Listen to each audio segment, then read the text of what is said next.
এই তত্ত্ব তথ্য নিয়ে ধরে আজকে সবাই যারা উপস্থিত ভক্তগণ এখনো আছেন এবং আমার অগ্রবর্তী শিশু শিল্পী তিনি সেই মেয়েটি আমার মেয়ের থেকে বয়সে ছোট।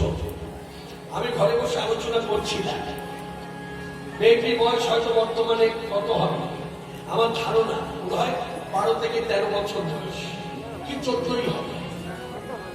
কিন্তু আমি যখন প্রথম কীর্তন জগতে আসি, একমাত্র আমি আর সুমন ভট্টা জানবেন, এই দুজন অতি অল্প বয়সে কীর্তন জগতে এসেছি। শুধু তাই নয়, আমরা এই দুজন খুব, এটা আমাদের খুব গর্ব।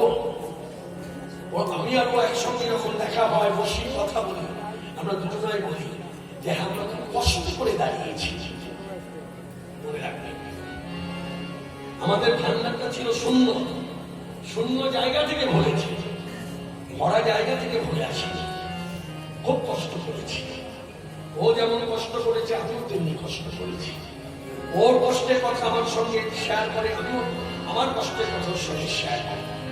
এই দুজনের কথা কিন্তু জানতে মিথ্যা নয়। যাই হোক, আজকে সভাতে যারা এসেছেন এবং ইতিমধ্যে শিশু শিল্পী কীর্তন শুনে অনেকে সভা ছেড়ে চলেও গেছে। কথাটা কেন বললাম, তার কারণ হলো যারা চলে গেছে তাদের চরণ ধরি বা পায়ের ধুলা এখানে কিন্তু পড়েই রয়েছে। আমি বক্তা হয়ে ভক্তির অনুভব নিয়ে বলবো কথাটা, যারা আছেন তাদের পায়ের ধুলা তো মাথায় নিলাম, যারা ছেড়ে চলে গেছেন তাদের ধুলা যে পড়ে আছে সেই ধুলাও মাথায় নিলাম। জানবেন, হরির কথা বলার একমাত্র সম্বল হচ্ছে ভক্ত পদধূলি, এটা 1 নম্বরে। 2 নম্বরে হচ্ছে চোখের জল।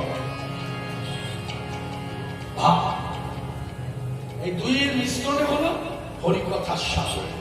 সে ব্যাসাসনে বসে হোক আর নারদীয় আসনে দাঁড়িয়ে হোক।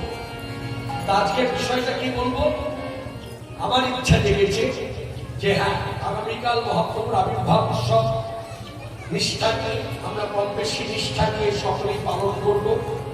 কেউ অধিক নিষ্ঠা নিয়ে পালন করবে, যে অনেকে হয়তো ইচ্ছা আছে কিন্তু ব্যাধিতে আক্রান্ত হয়ে সেই ইচ্ছাটা তাকে ডাক্তারি পরামর্শে সরিয়ে রাখতে হচ্ছে। মনে রাখবেন, সেই ব্যক্তি কিন্তু কোনো অপরাধী হবে না, কারণ শাস্ত্র মনে রাখবেন মাথা নিচু করে রেখেছে, নিয়ম শিথিল করেছে। যদি ব্যাধিতে আক্রান্ত হয়, সেটা দুরারোগ্য ব্যাধি হোক, অনারোগ্য ব্যাধি হোক, শরীর যদি অসুস্থ থাকে, তখন প্রতারিতে যে নিয়মগুলো আছে সেই নিয়মগুলো, প্রত্যেক যে পদ্ধতি, সেই পদ্ধতিটা যদি না মানা হয় সেটা কোনো দোষের হয় না। কিন্তু আমি সুস্থ, আমি সবল, কি বললাম, আমি সুস্থ, আমি সবল, আমি চলে ফিরে বেড়াচ্ছি, ইচ্ছাকৃত ভাবে আমি গৌর পূর্ণিমা তিথিটাকে পালন করছি না, তাহলে ভক্তির রাজ্যে যদি থেকে থাকে, তাহলে আমাকে রাধাষ্টমী পালন করতে হবে যেভাবে ভক্তি সহকারী, কৃষ্ণের জন্মাষ্টমী পালন করতে হবে সেই একই ভক্তি নিয়ে, একাদশী মতো যে ভক্তি নিয়ে করে থাকি। জানবেন, আগামীকালের দিনটি কিন্তু ভক্তদের কাছে সেই রকম তিথি। আগামীকালও উপবাস আছে শাস্ত্র মতে, আবার পরদিন পালনের সময়টাও লেখা আছে। অতএব আগামীকাল যদি কেউ উপোস করে থাকেন শোনার পর, তাহলে আপনি দয়া করে পালনটা কিন্তু সময় মতো করবেন, না হলে আগামীকাল যেটুকু সময় আপনি খুব কষ্ট করে ব্রতটা করলেন, এই ব্রতটাই নিষ্ফল হয়ে যাবে। অতএব পালনের সময় যা লেখা আছে, এখন যদি আমার স্মরণে থাকতো গর্ব করে বলে দিতাম, আমাকে দেখতে হবে কটার সময় পালন। তাই বলবো সকলকে, যতটা পারবেন নিষ্ঠা মেনে আগামীকালের দিনটা একটু কষ্ট করে পালন করুন। আগামীকাল ভগবান চৈতন্য দেবের আবির্ভাব উৎসব জেলায় জেলায় পালন হবে, রাজ্যে রাজ্যে পালন হবে। ভিন্ন দেশের মানুষ, আফ্রিকান জন্মনে লিপ্ত যাতে তারা পর্যন্ত পালন করবে। কেউ ও দেশে থেকে করবে, কেউ এই দেশে থেকে করবে, মায়াপুরী থেকে ভক্তি সহকারে। আগামীকালের দিনটা কিছু হোক চাই না হোক, আমি এইভাবে প্রচার করবো, কিছু হোক চাই না হোক, আগামীকালের দিনটা বেশিরভাগ সময় হরি নামের মধ্যে যুক্ত থাকবে, হরি নামের সঙ্গে যুক্ত থাকবে। হয় হরিনাম শুনবেন, না হলে হরিনাম করবেন। হরে কৃষ্ণ কৃষ্ণ কৃষ্ণ হরে হরে, হরে রাম রাম রাম। আজকে এই মুহূর্তে আমার বাসনা জানতে শ্রী শ্রী চৈতন্য চরিতামৃত গ্রন্থ অবলম্বনে আপনারা জানেন অনেক কথাই আমরা জেনেছি। মাধবেন্দ্রপুরী জীবনী কথা জেনেছি, সাক্ষী গোপালের কথা জেনেছি, ক্ষীরচোরা গোপীনাথের কথা জেনেছি। আজকে আমরা আস্বাদন করবো ছয় গোস্বামীপাদের শেষ গোস্বামীপাদ রঘুনাথ দাস গোস্বামীর জীবনীর কথা। যতটা পারবো স্বাস্থ্যবিধি অনুসারী করবো।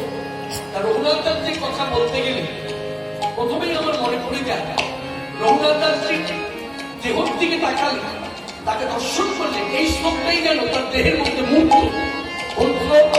ভগবান চৈতন্যদেব শ্রীমুখে 8টি শ্লোক বলেছেন শিক্ষা শ্লোক। সেই 8টি শ্লোকের 4র্থ শ্লোক, যে শ্লোকে ভগবান চৈতন্যদেব আমাদের মতো দাস হয়ে ভগবান শ্রীকৃষ্ণের কাছে বলছেন, হে প্রভু, আমি ধন চাই না, জন চাই না, কবিতা চাই না, সুন্দরী চাই না, তবে চাওয়া পাওয়া কি আমার নাই? আছে। আমি কি চাই?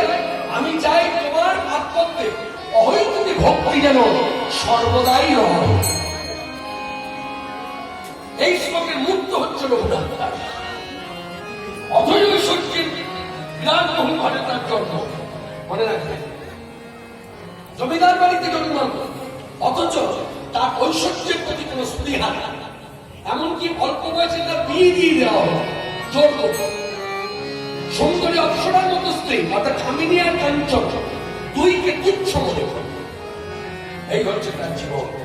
যে মনে প্রাণী চেয়েছিল আমি বৈরাগ্য ধর্ম নেব, নিষ্কিঞ্চ বৈরাগ্য ধর্ম পালন করব।